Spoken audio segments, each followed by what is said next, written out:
Is coffee useful for the human body? Coffee is one of the drinks that most people are allowed to drink, and can even be beneficial to some extent. We will tell you why you should not give it up, as well as give an answer to a question that many people are worried about. Is coffee good or bad for heart patients? Caffeine helps prevent some cancers. This is one of the most important benefits of coffee. Studies show that coffee consumption reduces the risk of developing cancer. This beneficial effect is due to the presence of polyphenolic antioxidants and anti-inflammatory agents such as caffeine, cafestol, caweol, and chlorogenic acids in the drink. Researchers concluded that regular coffee consumption, 150 to 300 milligrams per day over a lifetime, is inversely related to the development of primary hepatocellular cancer, liver cancer. Coffee activates the brain. With the first sip of coffee, the thoughts in your head become clearer, it's easier to focus on your work, and you find ways to solve the most difficult questions. Have you ever wondered why this happens? Coffee beans contain caffeine, which is a psychoactive stimulant. Caffeine blocks inhibitory neurotransmitters, and the central nervous system is activated. You feel more energetic and focused on your work. The effect is almost immediate. In addition, coffee increases the production of adrenaline, and this is a stimulant of the nervous system. Keeps us awake and improves our ability to concentrate. Clinical trials show that people who drink coffee remember information better, they have better short-term and long-term memory. Coffee reduces the risk of Alzheimer's and Parkinson's disease. Coffee has a preventive effect on the nervous system and protects against degenerative diseases that can affect the brain. Caffeine increases the production of dopamine, which is needed to protect against diseases such as Parkinson's disease. This is a disease of the elderly in which the neurons that produce dopamine begin to die off. Drinking at least 2 cups of coffee, 1 cup is 150 ml a day, reduces the risk of such diseases as Alzheimer's, dementia, and stroke. Researchers from the Institute for Scientific Information on Coffee (ISIC) claim that drinking 3 to 4 cups of ground coffee reduces the risk of developing dementia and Alzheimer's disease by 20%. Caffeine prevents the formation of amyloid plaques and neurofibrillary tangles in the brain, 2 signs of Alzheimer's disease. A large multi-center cohort study conducted over 10 years in 3 European countries, Holland, Finland, Italy, showed that coffee consumption was associated with slower progression of dementia. The most favorable effect, 4-fold reduction in cognitive function, was observed in the group with moderate coffee consumption, 3 cups per day, while the least favorable effect was observed in the group with low and high coffee consumption. In addition, Finnish researchers studied the effects of moderate coffee consumption, 3 to 5 cups a day, for 21 years in middle-aged people, and concluded that the subjects had a 65% lower risk of developing dementia and old age compared to the group with low coffee consumption. Coffee is a good prevention of cardiovascular disease. Recent studies claim that regular moderate coffee consumption, up to 3 cups per day, reduces the risk of cardiovascular disease and stroke in a healthy person. Caffeine also normalizes low blood pressure. But we want to emphasize again that this effect of coffee can be considered only for healthy people without cardiovascular disease, and for those who have already encountered these problems. The important information is just below. Coffee protects the liver. Coffee plays an important role in preventing not only liver cancer, as we wrote above, but also cirrhosis. Nowadays, liver obesity and hepatitis are becoming more and more common. The habit of drinking 2 or 3 cups of coffee every day is a good prevention of these diseases. Study proving coffee protects against liver cancer and alcoholic hepatitis. Coffee protects against type 2 diabetes. Coffee promotes better regulation of blood vessels, so insulin agents in the body work as efficiently as possible and regulate blood glucose levels. As a result, coffee reduces the amount of sugar absorbed into the bloodstream, reducing the risk of developing type 2 diabetes. Coffee contains healthful substances. Coffee contains antioxidants and nutrients. It contains riboflavin B1, niacin B3, pantothenic acid B5, and a lot of potassium and magnesium. And while roasting coffee beans also produces harmful substances, acrylamide, the beneficial ones offset their effects. A wide range of detailed laboratory tests have shown that coffee beans contain about 1,000 antioxidants, and hundreds more can be formed during the roasting process.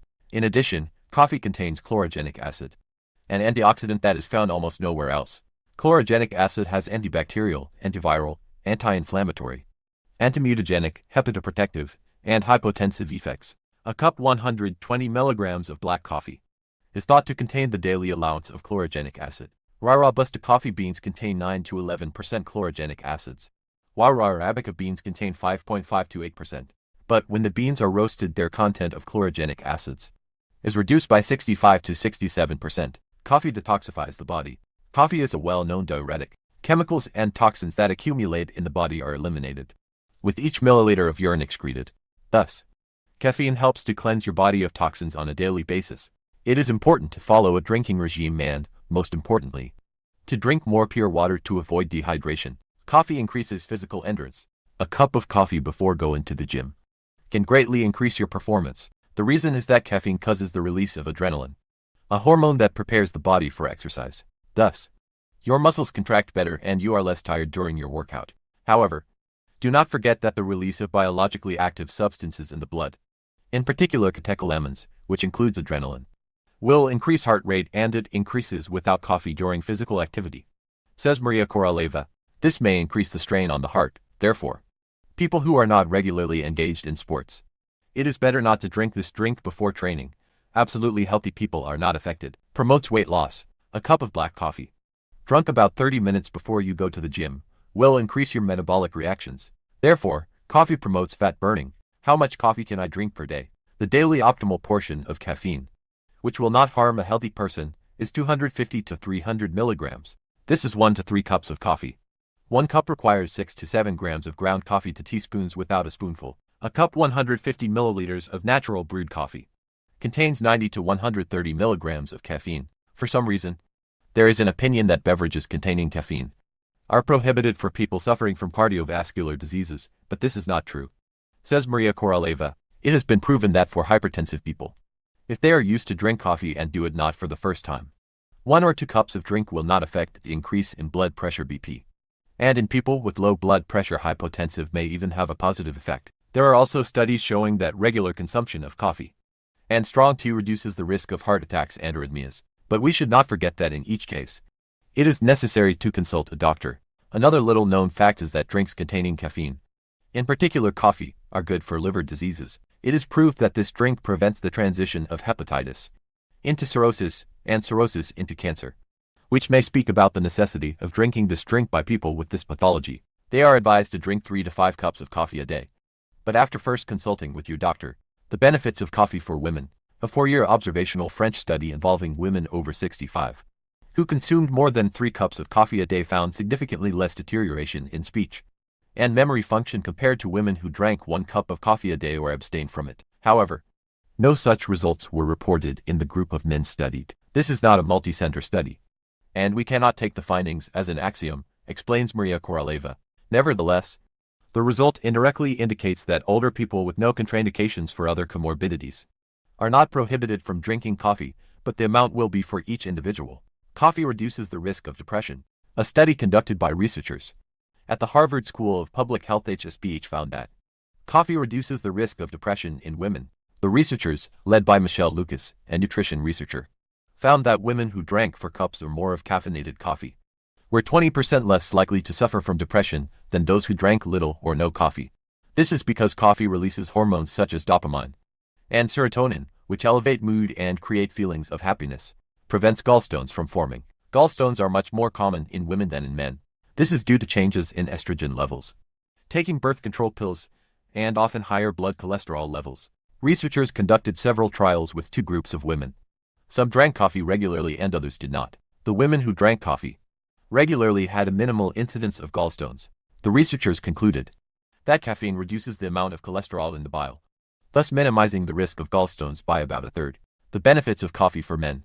Studies have shown that men who drink coffee are less likely to experience erectile dysfunction compared to men who do not drink it. Regardless of weight or age, coffee contains catecholamines, and these have a stimulating effect on mood, motivation, increases heart rate and blood pressure, and increases stamina. But such an effect is not beneficial for everyone. Therefore, if you have problems with your cardiovascular system, it is better to consult a doctor. Coffee reduces the risk of gout. Gout is an inflammatory form of arthritis that occurs more often in men because of high levels of uric acid in the body. Coffee helps keep uric acid low by reducing insulin levels, reduces the risk of kidney stones. Kidney stones are more common in men than in women. One of the causes of kidney stones is eating foods high in sodium, such as canned foods and fast food. A great way to reduce the risk of kidney stones is to drink 1 or more cups of coffee each day, as it helps flush excess sodium and calcium out of the body with urine. The harms of coffee, reasons to give it up. Despite all of the above beneficial properties of coffee, Many are concerned about the question, is coffee dangerous to health? The effects of caffeine on the human body.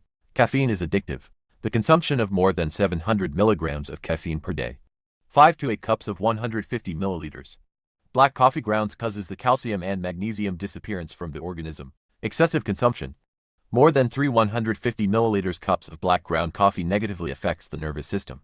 Caffeine is contraindicated in people with decompensated diseases of the cardiovascular system. Excessive caffeine consumption stimulates diuresis, making the kidneys work harder and causing irritation of the bladder. Diuresis is the process of producing and excreting urine. The effects of caffeine abuse on humans.